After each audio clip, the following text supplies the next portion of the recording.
প্রথমেই জানিয়ে দিব, অবশেষে সন্ধান পাওয়া গেল হাদির খুনির নিরাপদ আস্তানার।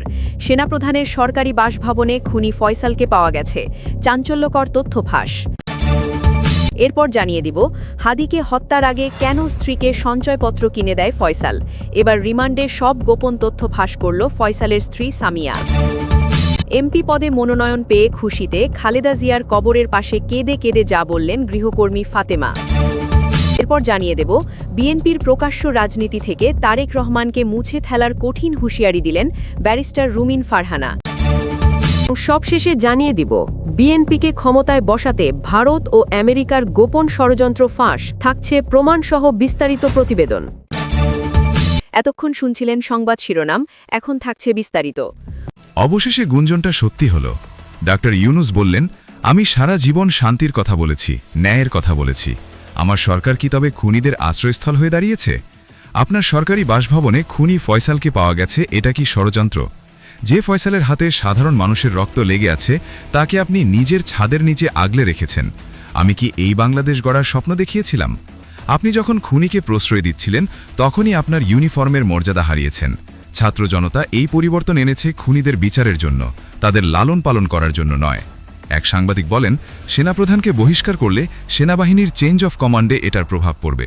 ডক্টর ইউনুস বললেন, চেঞ্জ অফ কমান্ডের আগে আমার কাছে দেশের মানুষের আমানত বড়। আমি সেনাপ্রধানকে একটি পদ দিতে পারি, সম্মানের সাথে পদত্যাগ, নয়তো এই মুহূর্তেই বহিষ্কারের আদেশে আমি সই করব। সিদ্ধান্ত আপনার। হাদির যে হত্যাকারী ফয়সাল, তাকে সেনাপ্রধানের সরকারি বাসভবনে আত্মগোপনে রাখা হয়েছে।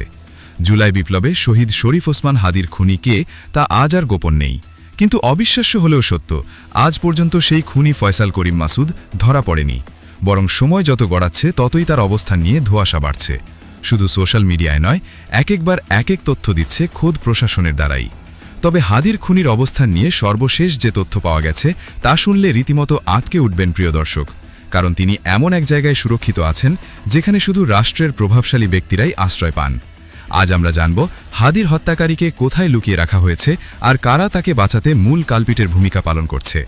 আজ আমরা টেনে খুলে ফেলব সেই ভয়ঙ্কর বেঈমানদের মুখোশ। হাদি হত্যাকাণ্ডের রহস্যময় ঘটনা প্রবাহ জানতে ভিডিওটি শেষ পর্যন্ত দেখুন। শহীদ উসমান হাদির খুনি ও সাবেক ছাত্রলীগ নেতা ফয়সাল করিম মাসুদের সর্বশেষ অবস্থান যাচাই করে পাওয়া গেছে এক হাড়হিম করা তথ্য। অত্যাধুনিক প্রযুক্তি ব্যবহার করে দেখা গেছে, তিনি বাংলাদেশেই আছেন এবং বহাল তবিয়তে অবস্থান করছেন সেনাপ্রধানের সরকারি বাসভবনে। দায়িত্বশীল এক পুলিশ কর্মকর্তার বরাত দিয়ে এই বোমা ফাটিয়েছেন জনপ্রিয় সাংবাদিক ইলিয়াস হোসেন। কিন্তু প্রশ্ন হচ্ছে, সামরিক প্রশাসনের এত প্রভাবশালী একজন ব্যক্তির কাছে খুনি পৌঁছালো কিভাবে? ক্ষমতার চেয়ারে বসে কারা এই খুনিকে পাহারা দিচ্ছে? হাদিকে যখন রাজপথে গুলি করা হয়, তখন সেই দৃশ্য কাঁপিয়ে দিয়েছিল পুরো দেশকে। ভিডিও ফুটেজ আর পুলিশি তদন্তে ফয়সালের চেহারা স্পষ্টভাবে ফুটে উঠেছিল। সেই দিনে সেই নির্মমতার পর খুনি ফয়সাল আত্মগোপনে চলে যায়। কিন্তু ডিজিটাল যুগে অপরাধের পায়ের ছাপ লুকানো সম্ভব নয়।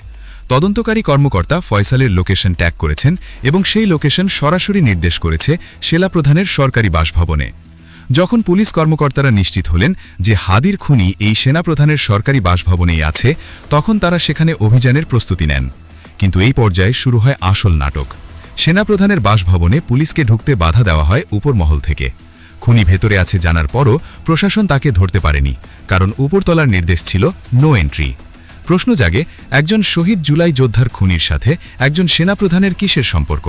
পরবর্তীতে কি তাকে সেখান থেকে নিরাপদে সরিয়ে দেওয়া হয়েছে? এই জবাবদিহিতা জনগণের দাবি।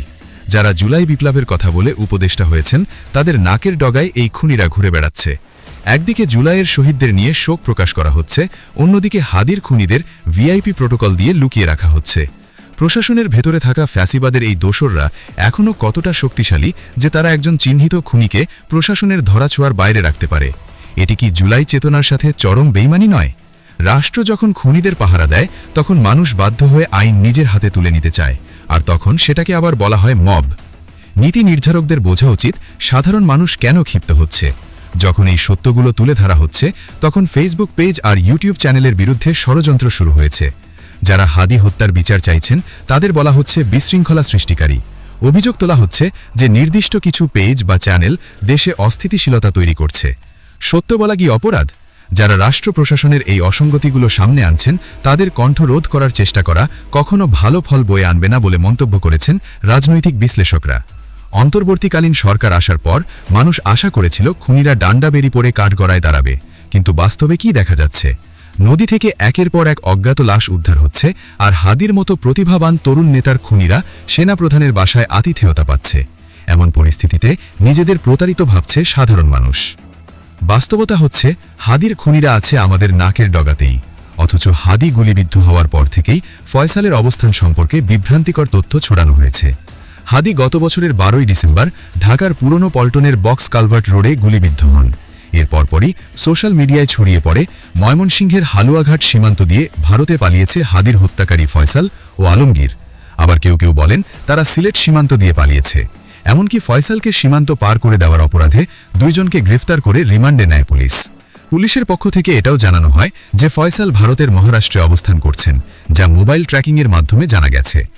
বাংলাদেশ আইন শৃঙ্খলা বাহিনী প্রথমে জানিয়েছিল সন্দেহবাসরা ভারতের দিকে পালিয়ে যেতে পারে, কিন্তু সুনির্দিষ্ট প্রমাণ বা স্থানে পৌঁছানোর নিশ্চয়তা নেই। এর সপ্তাহখানেক পরেই আবার তথ্য বদলে যায়। 21 ডিসেম্বর এক সংবাদ সম্মেলনে পুলিশের অতিরিক্ত মহাপরিদর্শক খন্দকার রফিকুল ইসলাম বলেন, ফয়সালের খুনি বাংলাদেশের সীমান্ত পার হয়ে গেছে কিনা নাকি দেশে আছেন এ বিষয়ে সুনির্দিষ্ট তথ্য নেই। পুলিশ প্রশাসন স্পষ্টভাবে কিছু জানে না বলে জানিয়ে দেন তিনি। তবে জনগণকে এক ধরনের সান্ত্বনা দিয়ে বললেন তদন্তকারী কর্মকর্তারা সর্বোচ্চ চেষ্টা করছেন। এর কিছুদিন পর প্রধান অভিযুক্ত ফয়সাল করিম মাসুদ ভিডিওতে এসে নিজ মুখে দাবি করেন তিনি ভারতে নেই, বরং এখন তিনি দুবাই আছেন। পরবর্তীতে জানানো হয় হাদি হত্যাকাণ্ডের মূল 2 আসামি ভারতের মেঘালয়ে পালিয়ে গেছেন এবং তাদের পালাতে সহায়তাকারী 2 ভারতীয় নাগরিক মেঘালয়ে গ্রেফতার হয়েছেন। 28 ডিসেম্বর ডিএমপির অতিরিক্ত কমিশনার SM মোহাম্মদ নজরুল ইসলাম জানান, মেঘালয় পুলিশের সঙ্গে যোগাযোগ করে বিষয়টি নিশ্চিত হয়েছে ডিএমপি। কিন্তু সঙ্গে সঙ্গে মেঘালয় পুলিশ সদর দপ্তরের এক শীর্ষ কর্মকর্তা বাংলাদেশ পুলিশের এই দাবিকে অসত্য এবং পুরোপুরি মিথ্যা বলে মন্তব্য করেন।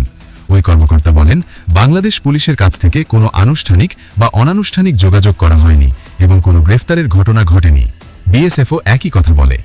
সব মিলে অবস্থা এমন দাঁড়িয়েছে যে ভারত বাংলাদেশ সীমান্ত সম্পর্কিত দাবি নিয়ে কূটনৈতিক উত্তেজনা সৃষ্টি হয়েছে। বাংলাদেশ সরকার কয়েকবার সন্দেহবাসরা ভারতে আশ্রয় নিয়েছে বলে মন্তব্য করলেও ভারতীয় সুরক্ষা সংস্থাগুলি এই দাবিকে ভিত্তিহীন বলছে। কিন্তু এত কিছুর পর এখন জানা যাচ্ছে হাদি বাংলাদেশেই আছেন। তবে প্রশ্ন হলো, কার ইন্ধনে হাদির হত্যাকারীদের বাঁচাতে প্রশাসন বারবার এলোমেলো তথ্য দিচ্ছে? প্রথম থেকেই কোনো পরিষ্কার স্টেটমেন্ট দেয়নি প্রশাসন। হত্যাকাণ্ডের প্রায় 1 মাস পার হতে চললেও হাদি হত্যাকারী গ্রেফতারে কোনো দৃশ্যমান অগ্রগতি নেই। যে বাসায় ফয়সালের লোকেশন ট্যাগ করা হয়েছিল সেই বাসার মালিকের বিরুদ্ধে কোনো ব্যবস্থা নেওয়া হয়নি। তরুণ নেতা হাদির এই রক্তভেজা বিচারহীনতা আজ আমাদের জাতির বিবেকের সামনে এক বিশাল প্রশ্ন হয়ে দাঁড়িয়েছে। যে জুলাই বিপ্লবের উপর ভর করে আজ অনেকে ক্ষমতার মসনদে এসেছেন, সেই বিপ্লবের অগ্নি সৈনিকের খুনিকে রাষ্ট্রীয় সুবিধা দিয়ে আড়াল করা কেবল শহীদদের সাথে বেইমানি নয়, বরং এটি একটি নতুন ফ্যাসিবাদের পদধ্বনি। যখন সেনাপ্রধানের সুরক্ষিত বলয়ে খুনিদের অবস্থানের গুঞ্জন ওঠে এবং প্রশাসন তথ্য বিভ্রান্তির ধূম্রজাল সৃষ্টি করে, তখন বুঝতে হবে খুনি ধরার সিস্টেমটি এখনও বদলায়নি। বিচারের বাণী যখন নিভৃতে কাঁদে, তখন রাজপথে আবার উত্তাল হওয়া স্বাভাবিক। জনগণের ট্যাক্সের টাকায় পালিত প্রশাসন যদি খুনিদের পাহারাদার হয়, তাহলে সেই প্রশাসনের বৈধতা নিয়েও প্রশ্ন উঠবে। মানুষ আজ চিৎকার করে বলছে, হাদির রক্তের প্রতিটি ফোঁটা আজ বিচার চায়। প্রিয় দর্শক, আপনারা যারা হাদি বিচার চান, কমেন্টে লিখুন হাদি বিচার চাই। দর্শক, এতক্ষণ সংবাদটি শোনার জন্য আপনাদেরকে ধন্যবাদ।